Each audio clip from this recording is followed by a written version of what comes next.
നമസ്കാരം, കൊട്ടാരക്കര മീഡിയയിലേക്ക് സ്വാഗതം. മലയാളത്തിലെ യുവനടന്മാരിൽ ശ്രദ്ധേയനാണ് ഫഹദ് ഫാസിൽ. തൃപ്പൂണിത്തുറ ചോയ്സ് സ്കൂളിലും ഊട്ടി ലൗഡേലിലുള്ള ലോറൻസ് സ്കൂളിലുമായാണ് ഫഹദ് സ്കൂൾ വിദ്യാഭ്യാസം പൂർത്തിയാക്കിയത്.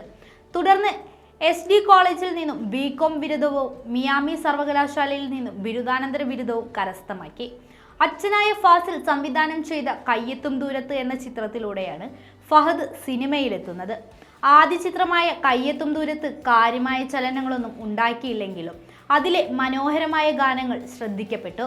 തുടർ വിദ്യാഭ്യാസത്തിനായി വിദേശത്തേക്ക് തിരിച്ച ഫഹദ് പിന്നീട് 7 വർഷങ്ങൾക്കു ശേഷമാണ് ചലച്ചിത്ര രംഗത്തേക്ക് തിരിച്ചു വന്നത്. പഠനത്തിനായി വിദേശത്തേക്ക് പോയ ഫഹദ് തിരിച്ചു വരുന്നത് മലയാള സിനിമയിലെ നവീന സംരംഭമായ കേരള കഫേയിലൂടെയാണ്.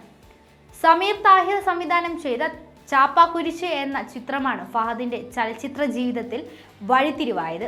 തുടർന്ന് അഭിനയിച്ച 22 ഫീമെയിൽ കോട്ടയം, ഡയമണ്ട് നെക്ലേസ്, അന്നയും റസൂലും, ആമേൻ, ഇമാനുവൽ, നോർത്ത് 24 കാതം, ഒരു ഇന്ത്യൻ പ്രണയകഥ, മഹേഷിന്റെ പ്രതികാരം, ബാംഗ്ലൂർ ഡേയ്സ്, യോബിന്റെ പുസ്തകം, വരത്തൻ തുടങ്ങിയ ചിത്രങ്ങളിൽ മിന്നുന്ന പ്രകടനമാണ് ഫഹദ് കാഴ്ചവെച്ചത്. ലിജോ ജോസ് പെല്ലിശ്ശേരി സംവിധാനം ചെയ്ത ആമേൻ എന്ന ചിത്രത്തിലെ ഫഹദിന്റെ കഥാപാത്രത്തിന് മികച്ച പ്രതികരണമായിരുന്നു പ്രേക്ഷകരുടെ ഭാഗത്തു നിന്ന് ലഭിച്ചത്.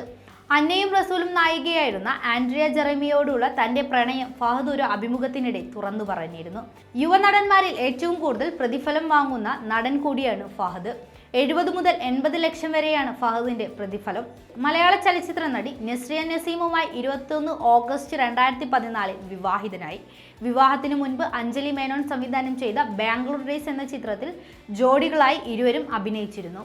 തൊണ്ടിമുതലും ദൃക്സാക്ഷിയും എന്ന ചിത്രത്തിലെ അഭിനയത്തിന് 2018 മികച്ച സഹനടനുള്ള ദേശീയ ചലച്ചിത്ര പുരസ്കാരം ലഭിച്ചിട്ടുണ്ട്. ഫഹദ് ഇന്ന് മലയാളി പ്രേക്ഷകർക്കും തമിഴ് പ്രേക്ഷകർക്കുമിടെ ഒരു മിന്നും താരമാണ്.